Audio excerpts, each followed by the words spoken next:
Hello, my friend. This is Master Noel from Atlanta, Georgia.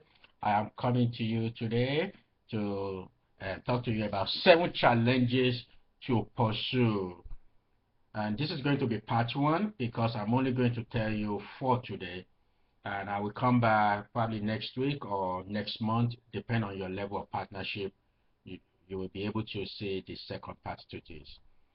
And in January, in about a month from now, I'm going to be having a word seminar here in Atlanta, Georgia. If you are in Atlanta, Georgia, please come and check it out.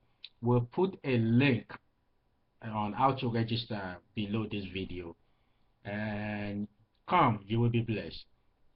Also, if you are watching this and you like any of our materials, whether our YouTube video, our newsletter, or you've heard something about us that you like and you want to bring us to your organization, we are available. We can come here to teach, coach, mastermind with your leadership team, with your staff member, with you yourself. We can coach you, or with your coworker. Just anything. We are available for coaching, masterminding, teaching, and speaking. Okay? And today we're going to get into this. Oh, by the way, the number to call is 770-984-5498. You can always call that number to reach me or my team. If you want to find success in life, there are 7 things you can do right now. And the first one is learn how to listen. Always listen more than you talk. There is a reason why you have 2 ears and 1 mouth. Many people miss that. In coaching, I have actually learned that the best gift I can give to my clients or to my people is my silence. You have to learn how to be quiet when they are talking, so you can learn something from them, or you can let them see that they actually have answer within them. Remember the Bible verse, out of your belly shall flow rivers of living water. You have to learn how to take yourself out of the equation and don't interrupt them. Don't interrupt them. Fight the urge to interrupt them while they speak. It's easier to say than done, because as a motivational speaker, as a preacher, as a leader of your organization, one of the things that we were taught to do is to speak.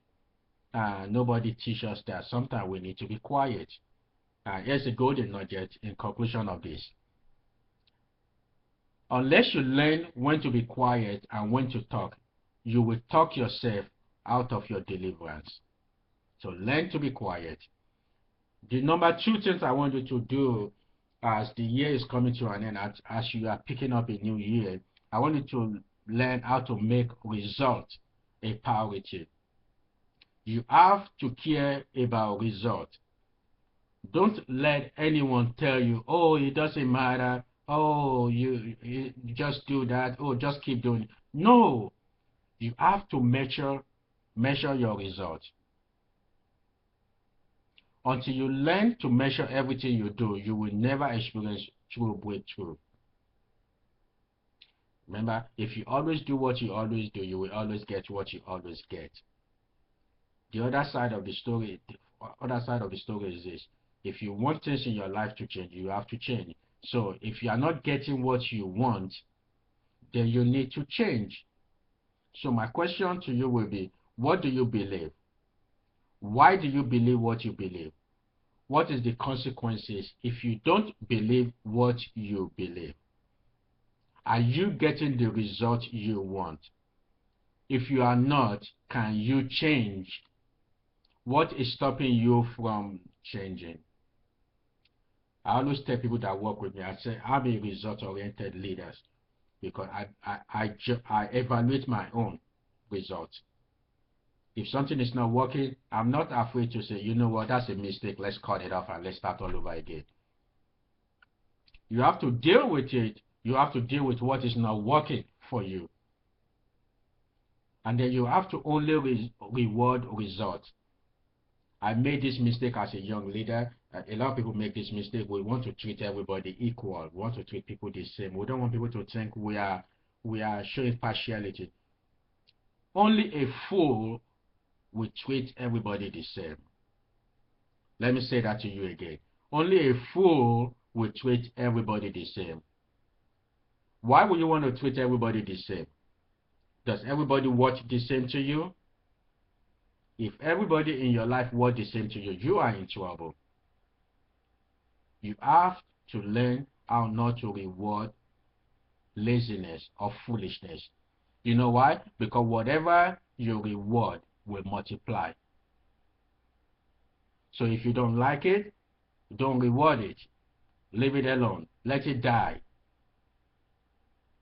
Do not ever, if you're taking on, do not ever reward an attitude that you don't like, because whatever you reward will grow. The number 3, raise your leadership lead. Your leadership ability determines your level of effectiveness. We can't keep talking about growth, about challenges, without us talking about your leadership lead. I like the way John Maxwell explained this. He said, okay, this is you right here. These are the people who are under you. And you keep teaching them every day. You keep teaching them every week. You keep teaching them every month, every year. That's wonderful, day in and day out. But you have to agree that at some point, you're not going to be able to teach them anything again unless you are growing. If you just stay the same, you are not going to grow. And a lot of leaders, they don't have a growth plan. They don't have a learning material. They just go by, they say, instinct. The Spirit teach me this. There are some things the Spirit will not teach you. You have to learn how to learn. Sometimes you have to learn how to unlearn things that you thought you knew was right.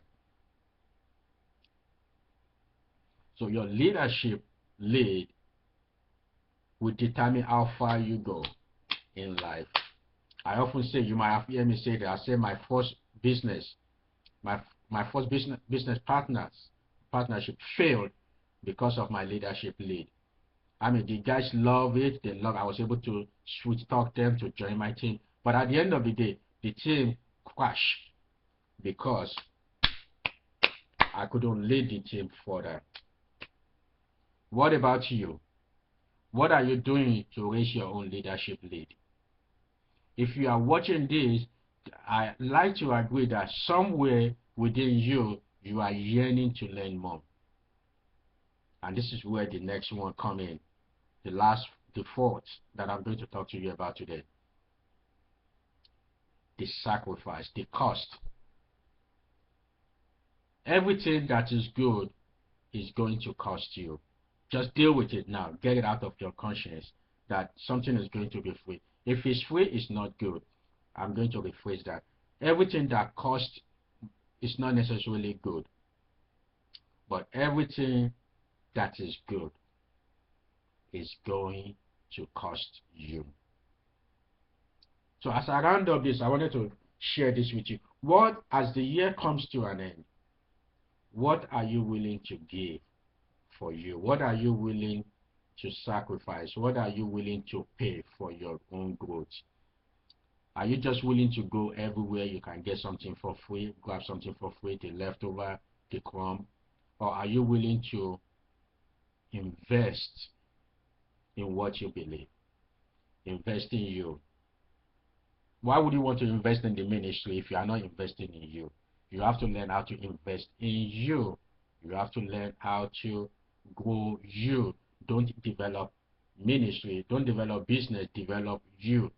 Actually, I'm talking about the next video now, what we're going to be talking about next time. But I feel like you need to get a taste of it. What is it going to cost you? What are you willing to sacrifice this coming year to raise you? Think about it. And I will talk to you next time on the next video. Remember, the key to faith is what you are willing to sacrifice or give to obtain it. That is the key to faith. What are you willing to sacrifice to obtain it?